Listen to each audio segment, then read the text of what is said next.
Je n'ai qu'une chose à dire. Je suis heureux d'avoir pu voir le meilleur côté de Hitler. Il avait certainement un côté obscur. Mais moi, je l'ai vu sous ce jour merveilleux, et ça, personne ne pourra me le prendre.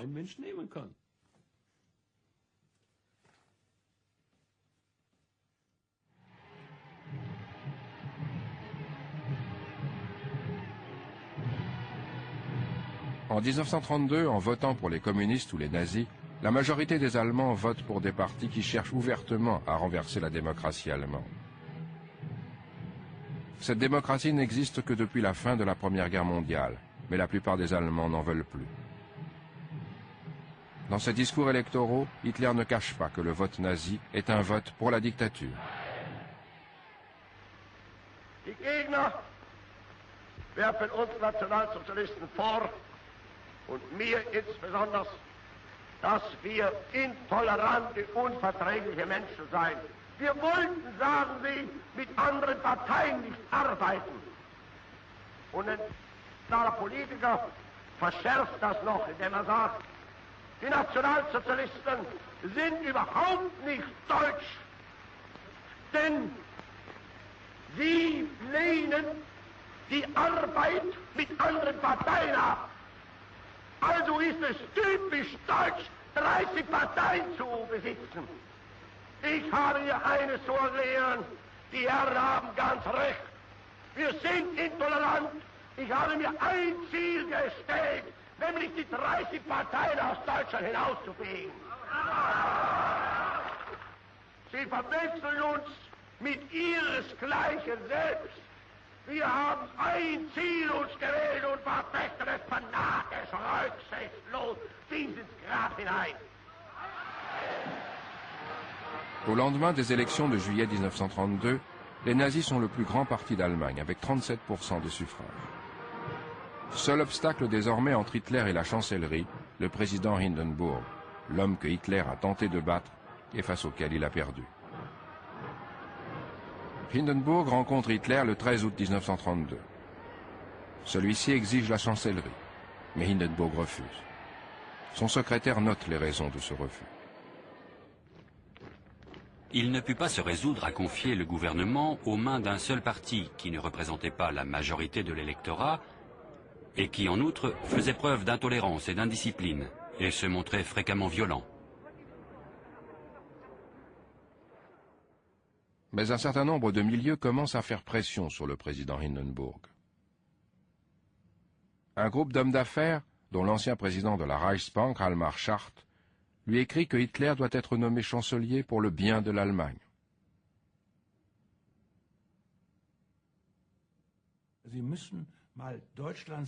Il faut se replacer dans la situation de l'Allemagne entre 1930 et 1933.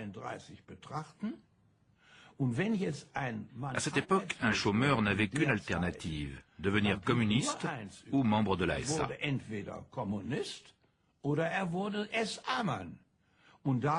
Et dans le monde des affaires, on pensait qu'il valait mieux que les gens entrent dans la SA, où régnait la discipline et l'ordre. Il faut bien admettre aujourd'hui qu'au début, personne n'aurait pu dire si le national-socialisme était un bon parti avec quelques aspects déplaisants ou un mauvais parti avec quelques bons côtés. On ne pouvait pas le savoir.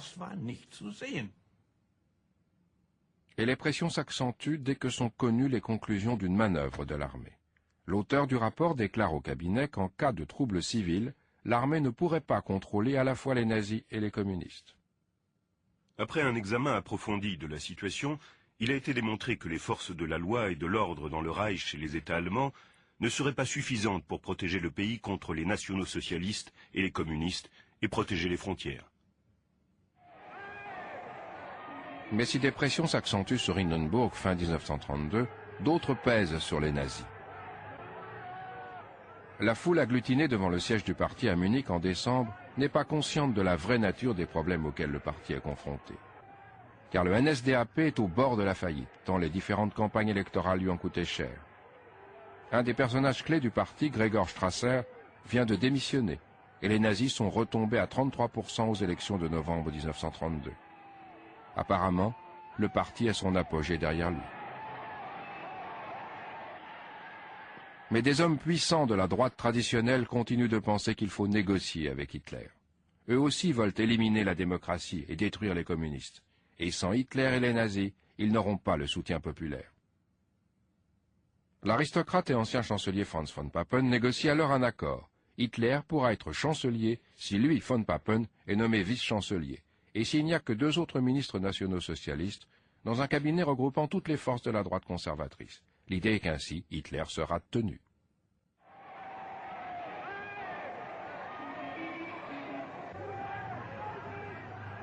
C'est ainsi qu'Hindenburg offre la chancellerie à Hitler le 30 janvier 1933.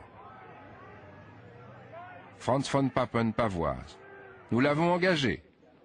Et le nouveau cabinet pose devant les photographes.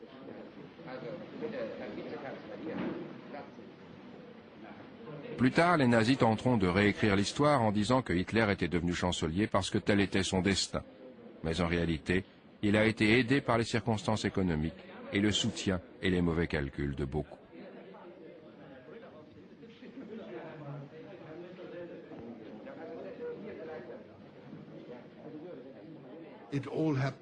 Tout est arrivé tellement vite. Après avoir vu l'évolution de la situation, le Parti communiste, dont j'étais toujours membre officiellement, a déclaré que ça n'avait aucune importance si Hitler arrivait au pouvoir, car il se montrerait très vite incompétent, et ce serait notre tour. Pour une raison extraordinaire, ils n'ont pas compris qu'il allait changer la législation une fois au pouvoir, ce qu'il a fait très intelligemment.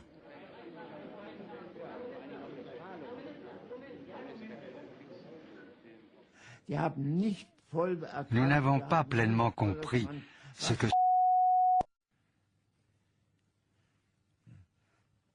nous avons cru pouvoir lui lier les mains sur le plan parlementaire. C'était de la folie, de la pure folie. Le 30 janvier 1933, jour de la nomination d'Hitler au poste de chancelier, les nazis organisent à Berlin un gigantesque défilé aux flambeaux pour fêter l'événement. La révolution vient de commencer.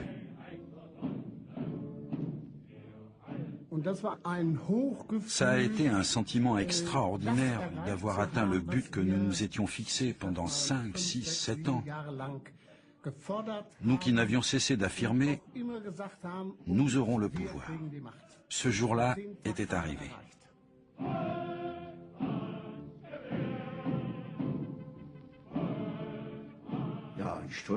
On était fiers. Le NSDAP au pouvoir, c'était incroyable. La plupart des gens en étaient fiers. Quand je pense aux hommes d'affaires et aux autres, ils en étaient fiers. Et ceux qui ne l'étaient pas attendaient quand même quelque chose de l'arrivée de Hitler au pouvoir.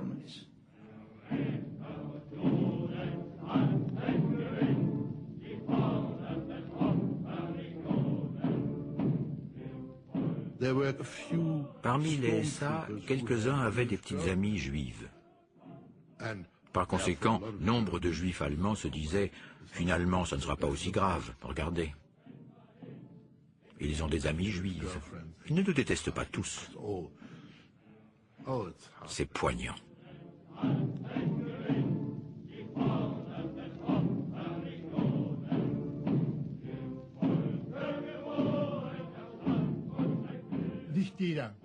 Tout le monde n'a pas suivi le mouvement. Mais dans les moments de crise, il y a toujours le danger de voir surgir des individus s'imaginant détenir la sagesse universelle et qui croient pouvoir sauver tout le monde.